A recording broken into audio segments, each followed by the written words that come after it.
Assalamualaikum warahmatullahi wabarakatuh. Perkenalkan, nama saya Dayu Bintang Saputra. Di sini saya akan mempresentasikan supply chain management dan implementasi pada dunia industri.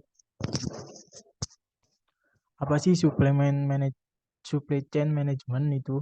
Supply chain management merupakan sistem integrasi antara fungsi maupun lintas organisasi dalam hal produksi dan mengantar produk ke pelanggan distribusi.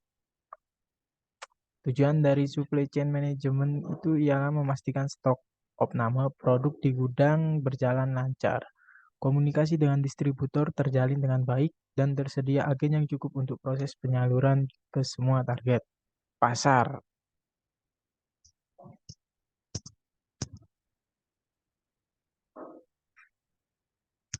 Manfaat dari supply chain management: 1. Kepuasan konsumen. Kepuasan konsumen membuat konsumen tetap setia dengan kepuasan pelayanan dari perusahaan. Dan yang kedua, tingkatan pendapatan. Semakin banyak pelanggan setia, maka dampaknya akan meningkatkan pendapatan di perusahaan tersebut. 3. Perusahaan semakin besar. Tentu saja, dengan mendapatkan keuntungan dari proses produksi dan distribusi produknya semakin lama akan semakin besar. Ini merupakan manfaat dari supply chain management. Supply chain management Supply chain management tersendiri juga memiliki fungsi.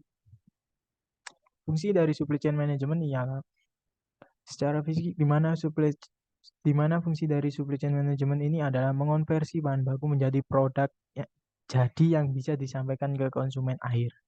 Fungsi utama dari supply chain management ini adalah berhubungan dengan berbagai macam biaya-biaya fisik berupa biaya material, biaya penyimpanan, biaya khusus produksi, biaya untuk transportasi, dan lain sebagainya. Proses dari supply chain management. Proses ini terdiri dari 5 menurut saya. 1. Pelanggan. Pelanggan merupakan mata rantai pertama yang memberikan pesanan order. Pelanggan akan memutuskan untuk membeli produk yang ditawarkan oleh perusahaan yang bersangkutan, kemudian menghubungi departemen penjualan atau sales di perusahaan tersebut. Kedua, perencanaan atau planning. Setelah pesanan dibuat oleh pelanggan, pihak departemen perencanaan akan mempersiapkan perencanaan produksi untuk bisa memproduksi produk yang dibutuhkan oleh pelanggan. Ketiga, pembelian atau purchasing.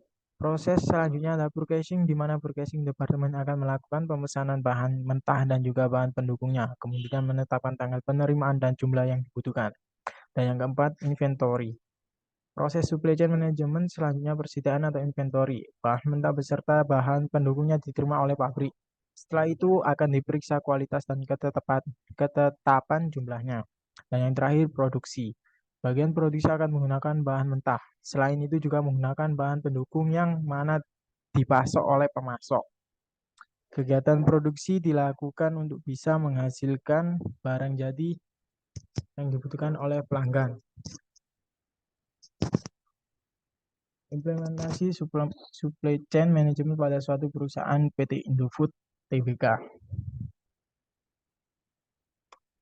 PT Indofood CBP Sukses Makmur Tbk merupakan perusahaan mie instan dan produk makanan olahan terkemuka di Indonesia yang menjadi salah satu anak usaha dari Salim Group. Sebagai perusahaan FMCG, Indofood tentu menguasai pangsa pasar yang besar. Perusahaan fast moving consumer good FMCG adalah industri yang paling banyak saat ini, paling terkenal, dan sangat dibutuhkan. Industri ini menyediakan sebagian besar barang kebutuhan masyarakat. Industri FMCG menyuplai produk keperluan sehari-hari yang dijual dengan cepat dalam jumlah banyak dan cenderung murah. Produk-produknya tidak akan tahan lama, artinya akan cepat habis digunakan oleh konsumen. PT Indofood ini juga memiliki hasil produk. Hasil produk dari PT Indofood ialah 1. Indomie. Indomie dan kedua Indomie Pop Mie, dan ketiga Sarimi, 4 Super Mie, 5 Mie Sakura, dan 6 Intermie, ketujuh Cap 3 Ayam, dan yang terakhir Indofood Sambal. Dan ini proses implementasi pada suatu perusahaan PT Indofood Tbk. Pertama, perusahaan memproduksi barang, dan yang kedua barang dikirim melalui kargo atau truk, dan yang ketiga barang diterima oleh agen atau distributor, dan yang terakhir barang dibeli oleh konsumen. Kesimpulan dari supply chain management PPT ini adanya supply chain management dalam perusahaan dimungkinkan peningkatan efektivitas dan efisiensi. Penerapan supply chain management di masa seperti ini cocok diterapkan karena sistem ini memiliki kelebihan di mana mampu memanage aliran barang atau produk dalam suatu rantai supply. Demikian presentasi dari saya. Bila ada kesalahan kata, mohon dimaklumkan. Wassalamualaikum warahmatullahi wabarakatuh.